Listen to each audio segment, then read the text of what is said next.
Okay, everyone, we're about to get started here.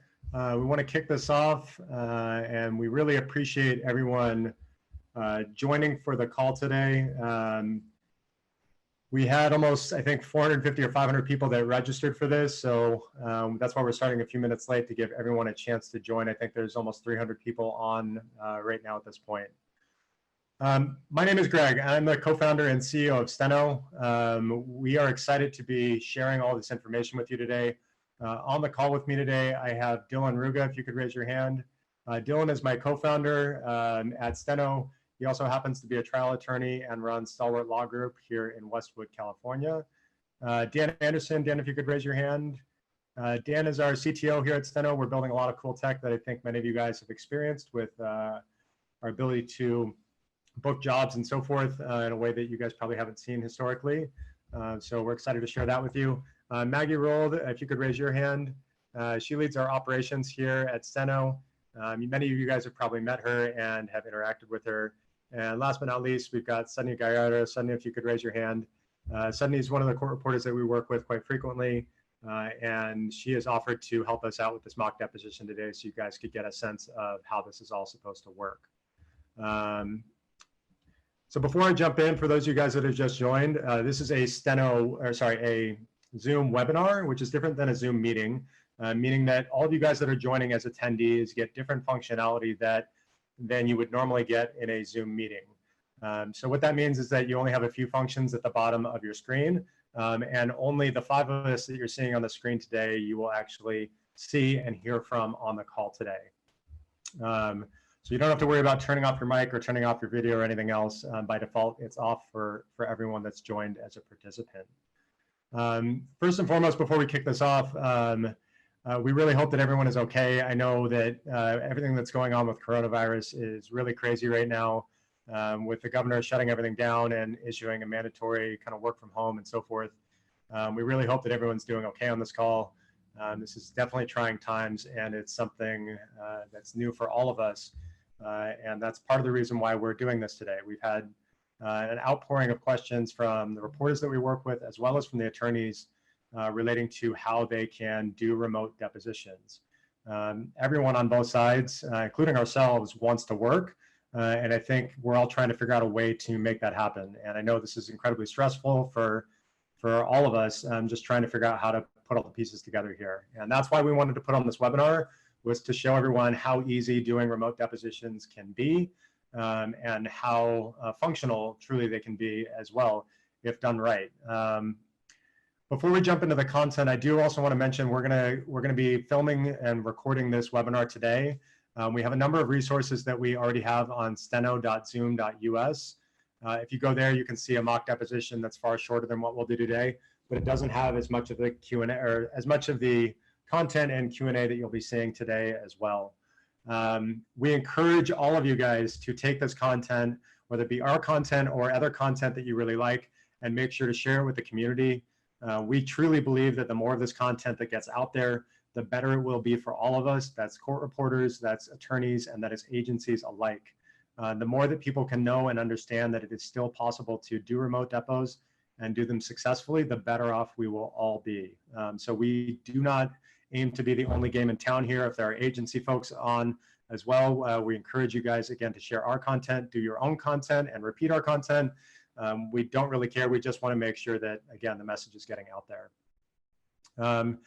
So a bit about ourselves at Steno. We feel like our role with the way that we work with you guys as court reporters is to really make your job as easy and as seamless as possible. That's all of the tech that we're building. And everything that we're doing, we really want to make sure that we're helping you guys. And this webinar today is an example of just that. We're trying to get the information out in the community, and that's what we're here to do today. So with all that in mind, I'm sorry, I'm just going through my notes here as I go as well. So apologies if it looks like I'm not always looking on the camera here. I'm just kind of running through my notes to make sure that I cover everything. So I want to talk about the agenda and what we're going to cover today. There's a few things, 5 in total. So first, we're going to talk about how fully remote depots are different than traditional remote depot that you may have been a part of in the past. We're going to talk about what equipment that you need as court reporters and that we would recommend. Third, we're going to talk about what the law says about the validity of taking remote depos. And fourth, we're going to be focused on, or we're going to do a mock deposition and go through some exhibit handling and what we would recommend and how we interact with both court reporters, attorneys, and witnesses to make that process as easy as possible. We will end fifth and lastly with a Q&A where we'll open it up for questions. And then from there, we actually added this. We're going to do some breakout sessions. So following this, and we'll post this in the chat thread at the end, we're going to encourage you guys to join individual breakout sessions that each of myself, Dan, Maggie, and Dylan will host. They're broken down by first name. You guys can join them. You'll be able to play with the full functionality of Zoom that you're not seeing at this moment from joining the webinar. So that's our plan of attack for today. In total, we don't anticipate this taking more than an hour until 4 o'clock before we jump into the breakout sessions. So we will try and keep it concise for everyone's benefit here as well. Okay, so with that in mind, I'll start with our first topic, and it's talking about how fully remote depots are different. So when you think about a traditional remote depot, at least when I've seen them done and when we've done them for as an agency, what will typically happen is that the taking attorney will be remote, or the defense counsel, or sorry, defending attorney rather, or opposing counsel will be remote, but all the other parties will be in the same, co-located in the same place. What that means for us as an agency and for you guys as reporters is that if only the taking attorney is remote, everyone else can be co-located, and we as an agency can send a videographer there. We can send somebody that's tech savvy to set up a laptop, a camera, a screen of sorts to share what's happening on the other end from the taking attorney's perspective. As a byproduct of that, we are able to control the manner in which information is communicated, both the audio and video, and no one, whether it be the witness, opposing counsel, the court reporter, or otherwise, needs to do anything other than just show up and consume and participate in a deposition like they normally would. Where a fully remote depot differs, and again, this is a byproduct of everything that's going on with coronavirus, is that everyone is in their own location. What that means is that by joining in their own location, people are all using potentially different devices. So if I have a witness that's showing up to a deposition and they're on a remote call and they're showing up on their phone, when I share an exhibit on my laptop, and if many of you guys are joining on a laptop, you're probably seeing a landscape view. It's wide and it has a lot of real estate on it. So if I have a PDF or a document on my laptop, it looks very wide. Now, if you take that same frame of reference and put it on your phone, and now if I have that wide document that's sitting this big on my phone, if Dylan as the taking attorney were to share that, a document that was very easy for you to see now becomes very difficult for someone else, namely the witness, to see. They're pinching, they're zooming, they're trying to make it work on their phone. And for folks that are less tech savvy, that can be potentially overly burdensome. So the byproduct of that is that we need to leverage tools that allow people to view documents natively on their mobile device or iPad or laptop in whatever manner is most usual for them when using that device. So that's where when we talk about exhibit sharing and all the things that we're doing, we're optimizing for the fact that everyone is working in a remote and joining this meeting in a remote capacity. So that's something to keep in mind here. That's part of the reason why we choose Zoom. Obviously, we put some nice branding on it and everything else, but everyone that is on this call, likely their agency, if they're working with an agency or if you guys have your own clients, you're setting yourself up to use Zoom for one of these remote depositions. I recommend using Zoom. My background, Dan's background, is in a number of different technology startups. And part of the reason why we recommend using Zoom above any of the other platforms that are out there, there are other platforms that are out there, but we recommend using Zoom because it has the best audio quality, the best video quality. This is Zoom's primary focus. This is all that they do is video conferencing. And when you are dealing with people that potentially have limited bandwidth or potentially unstable internet connections, taking advantage of a best-in-class technology solution means that they're going to have better compression and be able to optimize that video quality for everyone that's on the call. So that's why we use Zoom. Separately, Zoom also does a lot around security. They've been used by industries that require HIPAA compliance. And we really believe that they are one of the best in the space as a byproduct of that. So that's the construct that we're facing for remote depots. I think that's where, again, people need to understand, and when you're talking to attorneys, witnesses, or otherwise, why remote depots are now different than what they may have experienced in the past. That's why these are different. So hopefully that gives some context before we jump into some of the equipment needs and otherwise. Dylan, Dan, Maggie, Sydney, I know you guys are watching the chat thread and the Q&A. If there's anything that I'm missing that I need to cover that people have asked that you think is particularly relevant to a topic that I'm on, please jump in and either Slack me or make sure that I answer something that you feel is relevant. The last part before I jump into the technology that you as reporters might need to use is I want to talk about what a good friend of mine said in one of my last tech startups. He said, he would always say that good technology should emulate what happens in real life. So in that case, if we're doing this right, this mock depot that you're seeing today, and when you're doing them yourselves, it should very much emulate what would happen if everyone was there in person. The one other constraint that you're dealing with by the fact that everyone is remote is now, traditionally when you would do a remote depot and everyone's there in person, you can still print out paper exhibits. That is no longer on the table, and we need to figure out a way to do that with electronic exhibits, and again, hopefully have that mirror what would happen if we were all there in person as much as possible. So what equipment do you need? I think we did a mock version of this ourselves with a few reporters earlier in the week to just walk them through. Sydney was on that call, and we had a few others. And one of the things that became very apparent as we talked it through with them was that the best way to think about what you need is in two parts. One, you need your normal setup that you would need if you were taking a depot. So you need your writer, you need a laptop that you would ordinarily use, and a microphone. That's probably the basics of what you would have if you were to go take a depot. And if you were to compartmentalize that and think, okay, great, that's what I'd normally take to a depot, and separate from that, what do I need to do in order to now join this Zoom conference and give myself a window into this world that I can see all these other faces and hear them. The easiest way to do that is to use a separate device. Most of you guys likely have either an iPad, or maybe you have a PC or a laptop that you have at home for editing. You can use that separate device to join Zoom and to give yourself a window into this deposition. If you think about what those devices need, they need audio to be able to hear everything, so some sort of speaker. They need a microphone to be able to communicate your audio yourself to everyone else. They need a camera so everyone can see you. And they need a screen so you can see everyone else. Those four components, and the easiest device that I think most of you folks may be using is just on an iPad. You don't need to buy any separate equipment. And Sydney, who's on the call today, is joining from one of her iPads. And she's got her speaker and her microphone right next to the mic that she has on her laptop that's connected into her laptop and into her writer. Correct me if I'm wrong. Is that right, Sydney? Yes, I don't have any additional equipment. I'm just using my iPad. Perfect. So that's a good example for you guys. So I've seen a lot on the message boards of people saying, hey, you can get a separate Bluetooth speaker and so forth.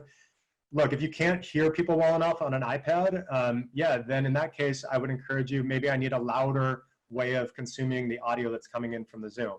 A Bluetooth speaker may help you with that. You may also choose to just plug in headphones straight into that iPad and listen in off of that feed as well. But again, those are the four components you need. You need a microphone and some sort of audio device to hear everything. And you need a screen and you need a camera. If you're on a PC or a desktop or a laptop that you're using for editing, you may need to add a camera or a speaker or otherwise to that so you can capture all four of those checkboxes that I just mentioned. So long as you have that, you should be good to go. Hopefully that gives everyone a better sense of equipment. Zoom is something that we as an agency provide for all the depots that we put forth that are done in a remote capacity. For those of you guys, the other thing that I've seen is a lot of people are saying, oh, do I need to get a Zoom account? Well, if you are putting the depot on yourself and have direct clients or otherwise, then you might need that. But by and large, you should be able to lean on your agency that should have, whether it be Zoom or some sort of other technology to make this all happen. Let's see. So I think that about covers it from a technology standpoint. If there are follow-up questions and people have specific questions about their individual setup, The other thing that I would guide people on, and we do this for all of the depositions that we do in a remote capacity, we send out an invite to everyone with the meeting details and so forth. But as part of that, we also send out a link in there. And if anybody would like to schedule a training session, whether it be a court reporter, a taking attorney, an opposing counsel, a witness, they can schedule that training session with somebody from the Steno team. We will walk you through the day before, the day prior to make sure that all of your technology is working right, that people can see you, hear you, and you can see and hear them. And that's where we really feel like we differentiate as an agency. We're going the extra mile to make sure that everyone feels supported and has the right tech to be able to do their job. Okay, that should lead us to our, did I miss anything on the Q&A for tech folks, or are we good to go here, guys? We're good to go. Cool. So there's a note here that actually I'm seeing here that says the court reporting firm is responsible for setting up and sending out the Zoom invite. I think that's up to every agency to determine how they do that. In our case, we feel like it is our responsibility. We're the people best equipped to do that. We have the taking attorney's info. We have your info as a court reporter. And we, with the attorneys that we work with, the taking attorney, we can also ask them the opposing counsel's information and make sure that that information gets communicated out. I'm seeing another question here that says, can the witness attend via a landline phone only? They could, but I think most people have a mobile device at this point. They can download it. They can, even for witnesses, it doesn't require any special equipment. They can join this Zoom meeting the same way we just did, but via a mobile device. And we encourage them to use that mobile device. Just the same as they would anything else. And again, we can walk through training and otherwise for those folks just to give them a heads up. What else do we got here? I think there was another question that I'm seeing here. If I'm using headphones to listen to Depos, can I still record it through the Zoom as opposed to my CAT software? Is there so relating to hearing it through your headphones, I actually think that brings up a good point. If you're listening to it through your headphones, you might need a splitter to split that feed out, so that way you're being able to push an audio feed into your CAT software. There are audio splitters that you can actually do that with, and inputs and things that you could do to set that up. We can actually send out some resources on that following this. There was another question relating to, is there a generic background I can set? Zoom does allow for that, but I think we'd highly recommend not doing that. Only because you don't want to be, I don't think we want anyone manipulating this video in any form. Yeah, Greg, sorry, I don't mean to interrupt. So we intentionally actually turn that off because we don't want there to be an attorney at a later date that could claim that by us allowing the video to be manipulated, there was some type of issue with the deposition. So while that is a really cool and fun feature, if you're meeting with your friends, we actually intentionally disable it with all the depositions that we set up via Zoom for that purpose, so that no one can claim that the video is being edited in any type of way. Cool. I know there's more questions in here. I do want to move on to the next topic, and we will make sure to revisit a lot of these at the end for the Q&A. Our third topic here was to cover what the law says about the validity of remote depots. And for that one, I'm going to hand it over to our trial attorney, Dylan, to give some more context. Okay, so for this portion, I'll just flag for everybody that California law currently does allow for remote depositions. And I will share my screen with everybody so you can follow along and take a look at the law that I'm referring to. So both the California Rules of Court and the CCP have similar language here. What it says is that any party may take an oral deposition by telephone, video conference, or remote electronic means, or other remote electronic means, provided that these three things occur. These three things are not difficult to achieve. What you'll see, could you speak up? As you read the statutes, is that there is a distinction between deposing just a regular witness and deposing one of the parties in the case. If you're taking a deposition of a party, it says a party deponent must appear at his or her deposition in person and be in the presence of the deposition. Dylan, speak up for us. Sorry? Speak up if you could. Sorry. Could you hear me okay? Yeah, that's a little better. Okay. So if you're deposing, what I was saying is if you're deposing a party, then that party deponent must appear at his or her deposition in person and be in the presence of the deposition officer. This language is a bit ambiguous, and it's unclear what it's referring to when it says must appear at his or her deposition. Prior to all of the coronavirus craziness, I think we would all understand that to mean sitting in a conference room somewhere with everybody else.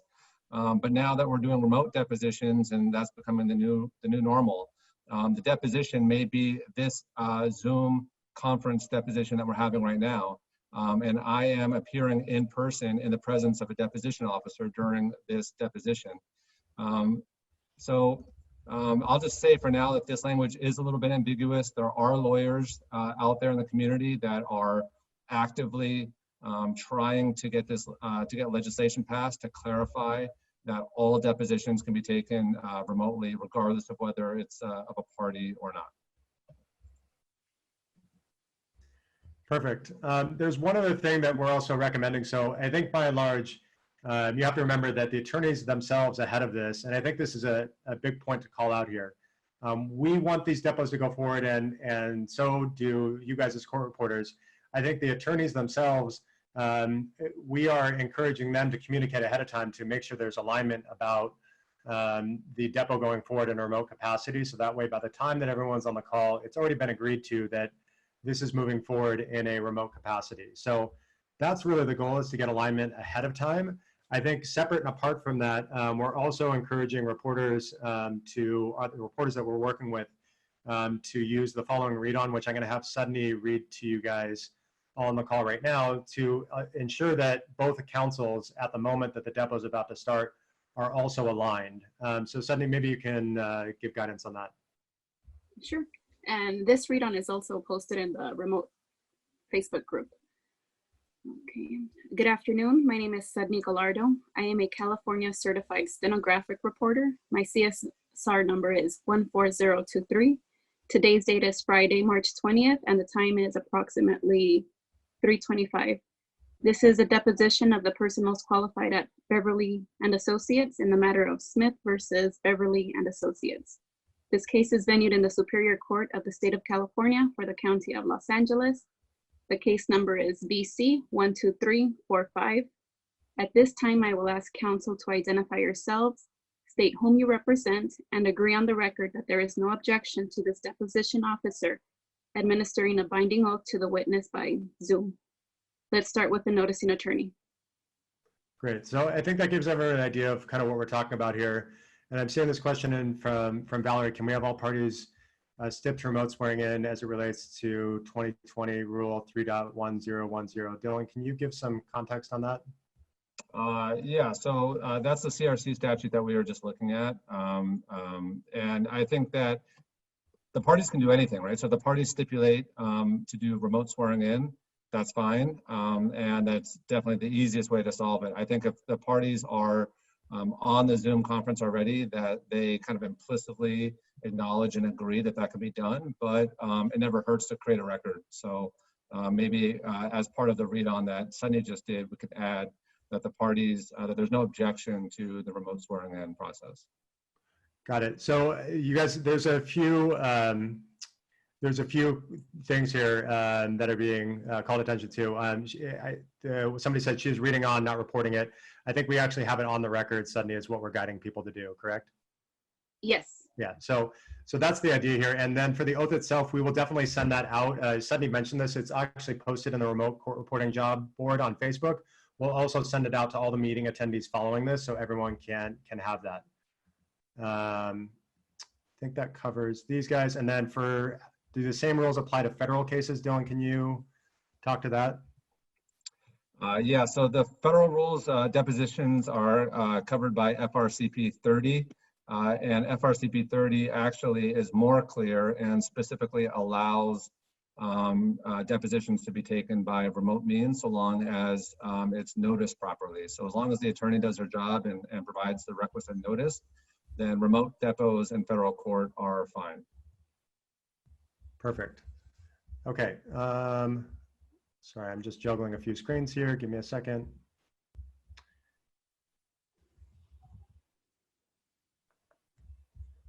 Okay, so I'm going to move on. I know there's more questions here, but we're going to try and get through this somewhat expeditiously. So I apologize if we didn't get to everyone's questions here. Let's see. So we wanted to also run through a mock deposition and go through exhibit handling. And actually one closing point on the last topic. So I think Dylan mentioned this, and actually Dylan, can you talk through through what's happening in terms of in the courts, right? Not in the courts. You mentioned Bob Simon and otherwise, and some of the stuff that you guys are seeing around that. Yeah, we know that attorney organizations like the CAOC and CALA and SFTLA and others are actively working on creating new legislation and meeting with the heads of the various courts. That's LA Superior Court and San Francisco Superior Court, to talk to them specifically about how civil litigation should continue to progress in this time where they've asked everybody to work from home. Because for now, there's a lot of conflicting information coming out. Cases are not stayed during this time, which means that lawyers still have discovery deadlines that they need to comply with. And of course, discovery includes depositions. And so there are groups that are formed out there that are actively working to just get clarity on everything in the short term. Yeah, I think along those lines, I mean, there's a lot of questions that I'm seeing come in here around like, what's the validity of this and like what's allowed, what's not allowed. I think it remains an open question in some regard. And I think that's where, again, we're doing everything in our power to encourage our taking attorneys to make sure that they're getting agreement from opposing counsel before the depo itself.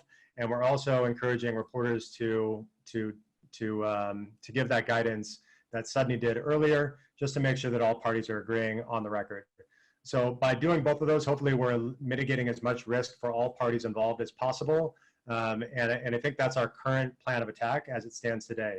If anyone has alternative information or better information than what I've seen out there today or beyond that, any legislation or legislation that's happening as Dylan just described, or if anyone has contacts at some of at the broader court reporting board level and understanding how they're approaching legislation around this, please, I think that's the information that many people are looking for more clarity on, that quite frankly, it's just not out there as it stands today. And that's where we're doing the best that we can with the situation that we're in. And I, as all of you, wish that I had very specific, concise answers on this, and we don't. We're doing what we can with what we have. So hopefully that gives some broader context there, why we may not have more specific or precise answers. And it's just going to require that everyone just share information as much as possible here. So with that in mind, I'm going to jump into the mock deposition. We're going to go into some of this exhibit handling and cover that as well during this, so you guys can see that, see how it works and so forth. Give me 1 second here. I just got to juggle my screens. Okay. And what we're going to start now is what we would ordinarily start if I were to join these meetings as a Steno moderator. So one of the things that we do differently is, I mentioned this earlier, we not only do trainings for people before the depos themselves to make sure that they go smoothly and so forth, but also when we have a depo, we will join those depots. Somebody from the Steno team will join those depots 30 minutes prior to the start of the deposition itself. So what that means is that we're on the call, we're meeting everyone just like we would if we were there in person. As Dan, as Maggie and Dylan, for those of you guys that were on super early for the call, I welcome them. I made sure that their audio, their video was working, and I introduced them to each other if they don't know each other. From there, once everyone gets on the call and I know that all parties are there and that they're ready to go, I would act as a moderator to just make sure that this goes forward smoothly. So I'm going to give you guys what we are and have been reading to people at the start of our remote depots, which will kick off that process. So here we go. My name is Greg, and I am the meeting moderator from Steno. I work at the court reporting agency that was hired by Stalwart Law Group to help facilitate this deposition. Please note this meeting will be recorded in its entirety. Please think about attending this video conference no differently than you would think about being in a conference room in person with a group of people. Anything that you say or do can be seen and heard by everyone else on the call. We remind you to either leave the video conference altogether and rejoin if you need to, or to mute your microphone and video at any point that you require privacy. My job is to make sure that everyone on this call is set up properly prior to the deposition starting so there aren't any issues. If we do everything right during this phase, then this deposition should mirror what happens when the parties are all in the same room together. I'm going to walk everyone through our checklist that won't take more than a few minutes. We're going to cover two things in that checklist. First, I'm going to give some general recommendations. And second, we're going to cover the basics of Zoom so that everyone is on the same page. This will all happen off the record. And once you guys are set up, I will leave the call, but I will leave my contact information in the chat thread in case any issues come up. So first things first, general recommendations. To help the court reporter get a clear and accurate record, we ask that everyone speak loud enough so that your microphone can pick up your audio. We also encourage everyone to turn on their video and put your face in view of the camera, as it makes it far easier for the reporter to understand exactly who is talking at any given time. Voices can often sound the same, and it makes it much easier to tell who is talking or objecting or making objections when there are mouth movements that match to a voice.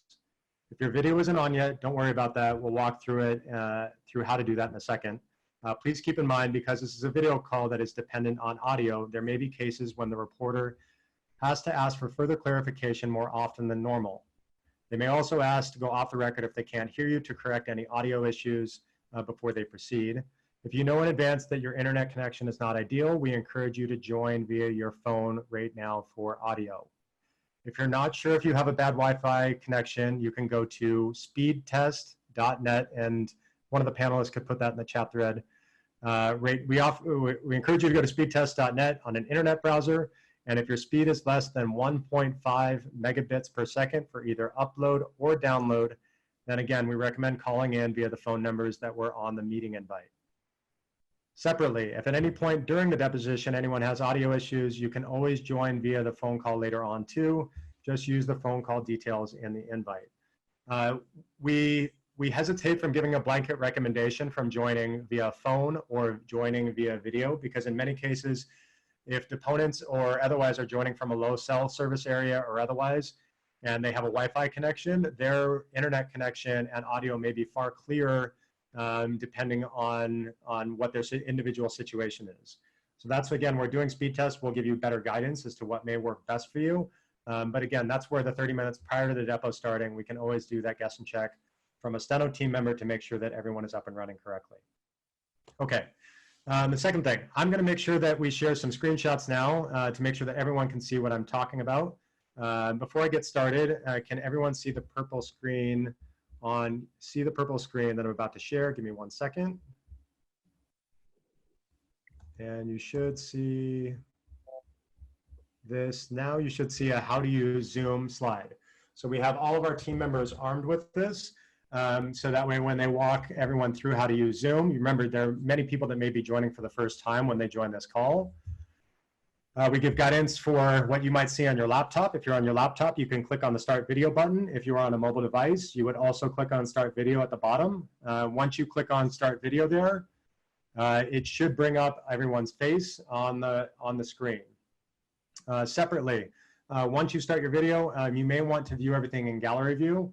Gallery view functions much more like a mosaic view. It's likely what you're seeing on your screen now. We look a little bit like the Brady Bunch on there.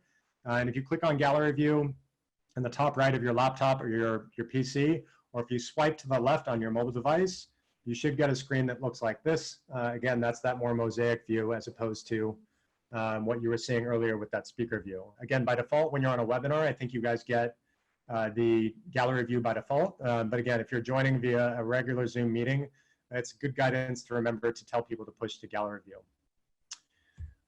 Chat, using chat is where we share exhibits. So if you need to share exhibits, you're gonna go down to the bottom of your screen and click on chat. Again, if you're on a mobile device on the right there, you're gonna click the more icon. And then from there, you're gonna click on the chat, the word chat. Once you do that, you will see a screen that looks like the left if you're on a PC with a right rail there that annotates how to view chats. And if you're on a phone, you're gonna see the same thing. It's more of a takeover of your entire screen. When you're done chatting, you can hit close in the top left. That is how we at Steno believe is the best way to share exhibits. We'll talk about a little bit about how we do that and so forth. I want to talk about why we do that in a second here as well. The specific reason why we do that is two things. One, when taking attorneys beforehand, if they have the exhibits they know they want to share, they send them to us ahead of time. And Dylan, who's going to share his screen right now, Dylan's going to show you the email that we send them. We take those exhibits, we turn them all into hyperlinks. And Dylan, if you could actually share the test exhibit that I sent you ahead of time in the chat thread so everyone can see it, as well as sharing your screen in the typical way so they can see the email, that would be great. Sure. So this is the email that Greg is referring to, and I'm going to share the test exhibit by right-clicking the link, copying it, and then pasting it to the chat thread here.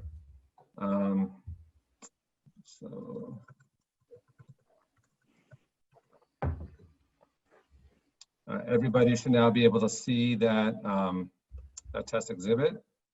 And I will share my screen again and click on it and just confirm everybody's seeing the same thing that I just sent out.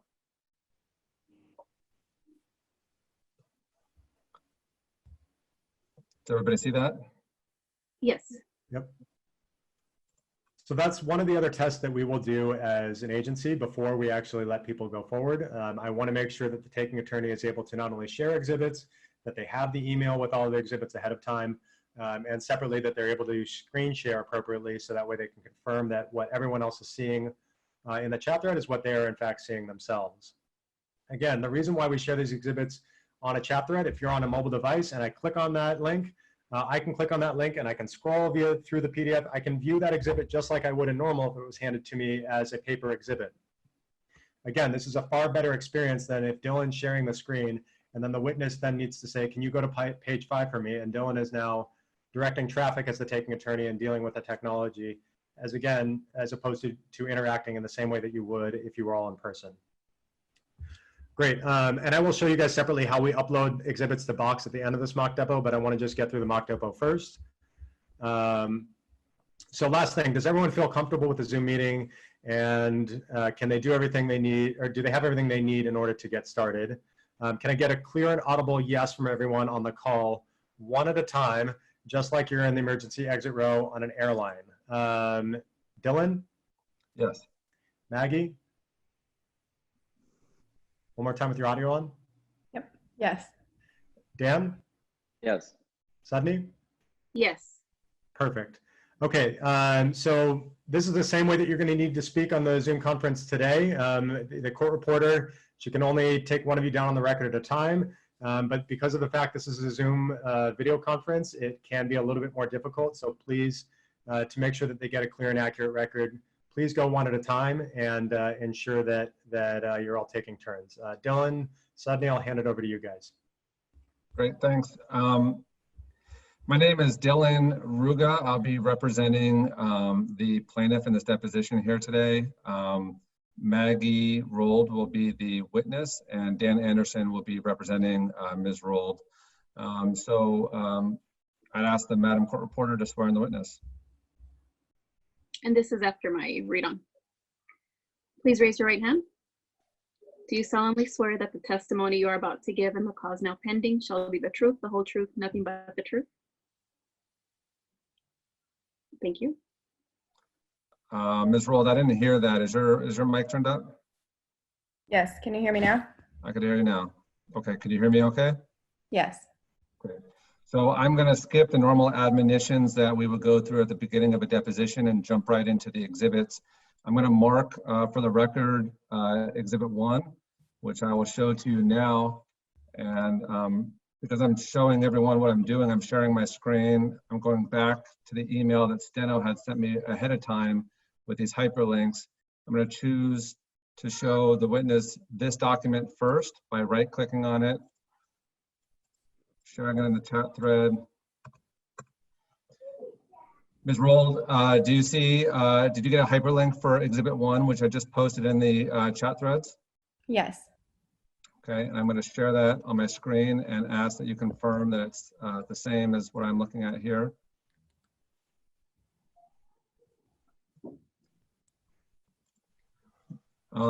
Do you see in front of you the same thing that I'm seeing on my screen? I do. Great. And for the record, could you please identify what is Exhibit 1? That is my car. And is that the vehicle that you were driving on the date of the incident? Yes, it is. Great. I'm now going to mark another document, which we will identify as Exhibit 2. Again, I'm going to do the same thing I did before.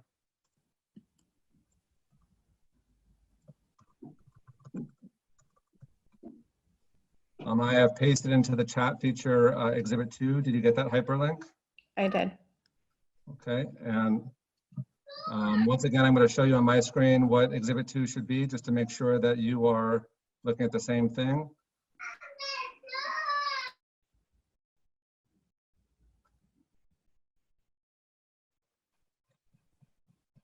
Do you have in front of you the same document that I have here on my screen? I do. Great. And what is Exhibit 2, please, for the record? It's instructions for Schedule C from the IRS. Okay, and do you see at the bottom, each page is consecutively numbered, starting with C1? Yes. I'd ask you to scroll down to page C5, please. Okay.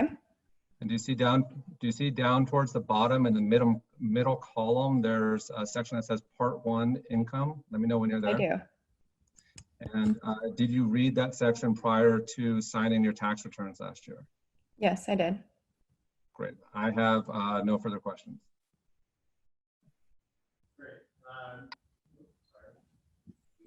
Great, so that should cover all of that. I'm gonna cover exhibits and how we upload them as hyperlinks right now. I know that was one of the questions that came in, so I'm gonna show that on my screen here. So I'm gonna share my screen, and again, this is what we do as an agency ahead of time as a courtesy for our clients. Give me 1 second here. So we use box.com, and these are all the exhibits that I had sent to Dylan ahead of time. I uploaded them in here. I made a shared folder, and as part of that shared folder, we can also take that shared folder and share it with the court reporter, as well as with our production team following the deposition, to make sure that all those exhibits get to everyone they need to get to, and that everyone has them. Dylan, as you guys noticed, as he was introducing those exhibits, marked the exhibits with their name at least, or their number, so that way it was clear. And at the back end of this, we actually get an export of the chat thread that we send along to the court reporter as well as to the attorney. And Dylan, can you talk about introducing that, that chat thread as an exhibit as well? Yeah, well, what we would do at the end of the deposition, we would just ask the other party to stipulate that the chat thread could be downloaded and attached as an exhibit to the deposition, so that the court reporter would then get that from Steno and physically attach it as an exhibit to the depo itself. Great, okay. So I think that gives everyone a sense. And then once these exhibits are in here, this is all in a folder here, job 1, 2, 3, 4, 5. I can share that folder with the taking attorney as well as with any paralegals on their staff. They could upload exhibits here and make their own links. To show you how that works, again, you can just go to box.com. You can make your own account if you wanted to do this. I would go in here, I would hit upload. I would click on the file. I would go to my desktop. And this webinar logo is what I want to upload. I'm going to click open. That's going to upload to box.com here. I can now take this and hit share. I can click enable shared link. I copy this link and I close this down, and I'm going to stop sharing my screen here really quick. I can't share chat just because of the way Zoom works, but I'm going to text this or chat this into everyone. And give me 1 second so I can get this. There we go. So that's exhibit 3 that I just shared over the chat thread there. Again, that's how I could do this on the fly if I had an exhibit that I wanted to introduce. Again, these exhibits aren't paper exhibits, so the net result of them not being paper exhibits is that you are going to, if you have opposing counsel or otherwise, and they're bringing those exhibits in, or a witness is bringing those exhibits in, the ask is going to be that they come in digital format so that way they can be shared with everyone remotely. In particularly difficult circumstances, if you have a witness maybe they're old or elderly and they have a hard time with technology altogether, we could and have offered to print out exhibits ahead of time and send them via FedEx, but that does require that the taking attorney has all of their materials prepped well in advance. One of the other things that we got here that as we were going, and we're getting a ton of questions, and I love the outpouring of questions that we're getting. We're excited to kind of help you guys with all this. I don't think we're going to be able to get through all of these questions during the context of this meeting. So rather than try and race through them all, I think we are going to instead take a few selected questions here the best that we can. And then at the top of the hour, we'll make sure to take all those questions and surface them into a document that we then share outbound with you. I can't promise you guys we're going to have perfect answers to every single question, but we will do our best to answer the ones that we know for certain, and the ones where we're unsure, we will answer those with all the applicable caveats and so forth. So hopefully that gives everyone some pause to feel like if we don't get to your specific question, that we will at least do our best throughout the course of this evening and into tomorrow to try and get everyone answers the best that we can. One of the things that I mentioned, well, actually, let me go through this a little bit more. I'm reading through these questions here and I'm trying to pick out a selected few that we've seen on previous calls that are probably the most important or most frequently asked, and then we will get into some of the more specific ones later on. Dylan, Dan, Maggie, are there any in there that you guys see that are relevant? Got it. So Maggie was just suggesting we talk about surprise exhibits and exhibit handling and marking. So just to close that out, on Zoom, there is a chat thread that we get as an export from this conference by default at the end of the conference. So we take that chat thread and we send it to the court reporter as well as to all parties that were on the call, just to make sure that everyone's aligned as to what the exhibits were. And as Dylan mentioned earlier on the call, we encourage our taking attorneys to introduce that chat thread as an exhibit to make sure that that all of that stuff looks right. Wendy is asking a question about marking exhibits on the fly. So there is a feature within Zoom to be able to annotate exhibits, and also a whiteboard feature to be able to just draw on a blank sheet of paper. If it is a taking attorney and we are counseling our taking attorneys on this, where we know that they will likely be asking somebody to draw on something or otherwise, we generally will do an advanced training to show them how to do annotations in Zoom. There is a feature in Zoom where you can click on it and you can draw on anything that's on the screen. The other part that needs to go with that is actually taking a screenshot of whatever was written on there and then uploading that as well to Box in real time, just to make sure that everyone is able to see that exhibit and agree that that was the exhibit as marked, or as annotated rather, and then marked from there by putting it into the chat thread. That does, again, require additional training. It's probably a little bit more than we can cover today. We're happy to do a follow-up webinar to walk through annotating exhibits and annotating and creating stuff on a whiteboard. But it is probably a 15-minute endeavor in terms of just walking people through it. It's not particularly hard. It's just getting people to the right menus and otherwise. And just generally, for all of you guys that are on, something to remind everyone is that for the most part, you should be able to, as reporters, just do your job as normal and think about joining these calls, if your agency is setting everything up for you, as just joining a FaceTime call like you would prior to ever knowing about Zoom. That's our goal, is to get it to a point where you're just joining that FaceTime call and we're using the chat functionality that's embedded within Zoom to handle exhibits. Let's see, is there anything else that, so there was a question that came in saying an agency is saying we need to be hardwired to our internet. Can you do that on an iPad connection? Like, what do we do for bad connection options? So for bad connection options, again, you could send out, and we have sent out, like a MiFi card or like a portable hotspot that somebody could use. Again, I think first and foremost, before people kind of worry that maybe they don't have the right connection or otherwise, I would go to speedtest.net. I would see what that connection speed is and see if it's above 1.5 megabits per second, both upload and download. That is Zoom's default recommendations for situations where you have multiple people joining a call.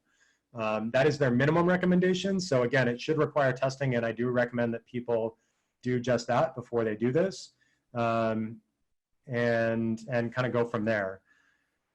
Greg, Yeah. so one thing really quick, I think it's probably worthwhile addressing. I know there's I think it's very interesting being on this, and also we did one yesterday with a lot of attorneys. There wasn't quite 314 attorneys on it, but it was for a meeting that we sent out the day before, and we had a very large number of attorneys join. I think there is anxiety across the board. There's anxiety from court reporters. There's an equal amount of anxiety from the law firms. This is specifically the plaintiffs ones. This is how they make their money. Everyone's worried about it. And I think what we're trying to do at the end of the day, and we would encourage other agencies to do, is to basically have that moderator there at the beginning of the meeting, and also offer ahead of time, before any of our scheduled remote depositions, time where we'll go through with the taking attorney, as well as offer for the opposing counsel specific training sessions to test their audio quality, their video quality, and likewise that same offer is something that we would extend to court reporters as well.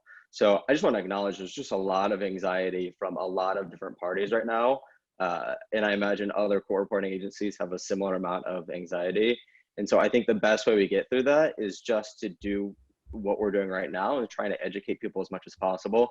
And likewise, we're happy to work with other court reporting agencies as well to kind of train them on what it is that we're doing and how you can go about troubleshooting some of the issues that we may see. But that's generally our approach, and hopefully that can reduce anxiety as much as possible. So hopefully you feel like you can, if you're going to be doing a job with us or even some other court reporting agency, that you can reach out to them ahead of time, test your equipment, go through what it's like to actually see an exhibit, in basically kind of everything that we've shown today. And hopefully we'll continue to do that. Cool. I'm going to share a couple of closing links, and I think Debbie sent us a note just now privately. She said, once people see it works and get through the first one, they'll relax. And I think that's a great way to think about this, is that I know even for Sudney, we had Sudney and Janice on earlier in the week. We walked them through it, and they're both like, wow, this is actually really straightforward. So a couple of closing points here. The Q&A and everything else, we are going to share that on the Court Reporter Job Board remote on Facebook. I will make sure that that gets posted there. I will put that here. Steno.zoom.us has a demo of a remote depo. Granted, it's not as complete as the one that you just saw with us doing this here. We will also post this video to that site as well, so people can see that. We will also, following this meeting, everyone that joined this call today, we will send them both our steno.zoom.us site. We will send them a link to the remote Facebook group. We will send them a copy of a link to this YouTube recording. And following that, probably in a day, given how many questions there were, which we will again do our best to answer, we will send a follow-up kind of Q&A with all the answers in it to make sure that we're getting that stuff going. We'll likely post it to the Facebook remote group, so that way we can share information across multiple people. And going from there. You know, I saw this note here from Cindy Isaacson. We are also concurrently, she asked, looks like attorneys need to be doing Zoom schooling as well. We are concurrently holding webinars for attorneys to get them up to speed and train them on the things that they need to know and understand for how to do this stuff themselves. The last thing that I will close with is we are doing a few working sessions. So I'm going to find those links that I have here. For all of you guys that are on, myself, Dan, Maggie, and Dylan, we are all hosting different working sessions following this so people can join a Zoom meeting and test this and test their audio quality and see what the camera and audio looks like. I'm going to send those into the chat thread now. These are broken down by first name, so take your first name and pick on the group that makes sense to you. You don't have to join these. And so forth. So we encourage you guys to do that and join us. We're happy to walk you guys through any additional questions and even just getting a sense for you guys of what it looks like to use Zoom as a formal meeting construct.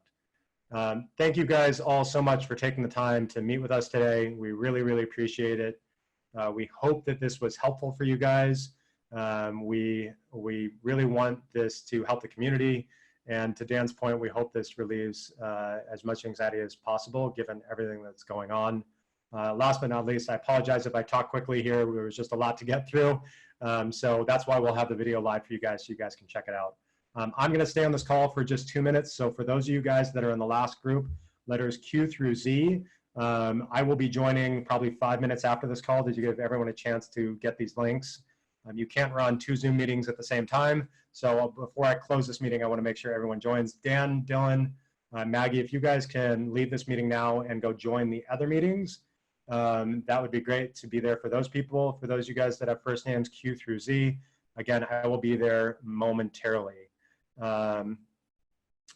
Yeah, we'll also, last but not least, the read on and the blurb that Sudney gave earlier, we'll make sure that that's on the remote Facebook group currently. You can feel free to check it out there. Thank you guys all today, or for the time today. We really appreciate your interest. And Dan, Maggie, Dylan, if you guys want to drop now, that would be great.